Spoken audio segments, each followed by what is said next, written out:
చాలా థ్యాంక్స్ చెప్పాలనుకున్నాను. చెప్పాలంటే నా రిజల్ట్ వచ్చాక నాకు చాలా ఏడుపొచ్చేసింది. ఎందుకంటే ఫస్ట్ అటెంప్ట్ నాకు పోవడం వల్ల నా హెల్త్ ఇష్యూ వల్ల అట్లా అయిపోయింది. ప్రతి క్వెషన్ చేసినప్పుడు నాకు సార్ ఖచ్చితంగా గుర్తొచ్చారు. 71% నేను పాస్ అయ్యాను.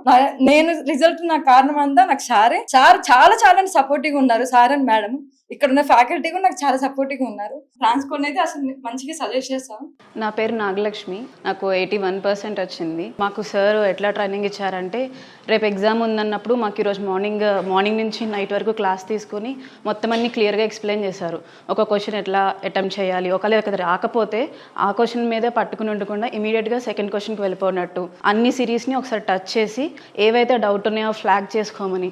అండ్ ఇంకోటి మెయిన్ మాకు అక్కడ ఎగ్జామ్లో ఇంటర్ఫేస్ ఎట్లా ఉంటుందో కూడా ముందుడేనే మాకు ఇక్కడ వేసి చూపించారు.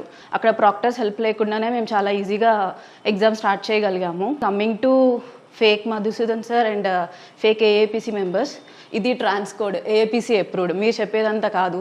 ఒకవేళ మీకు ఏమన్నా ప్రూఫ్ కావాలంటే అమీర్ ఎస్టేట్కి రండి, ఫ్లాట్ నెంబర్ 202. మధు సార్ ఇక్కడే ఉంటారు. ఇంకెవరికైనా డౌట్ ఉంటే ఇక్కడికి వచ్చి మధు సార్తో కన్ఫర్మ్ చేసుకోండి. ఫైనల్గా ఒక్క మాట, సింహంతో వేట, మధు సార్తో ఆట అస్సలు మంచిది కాదు.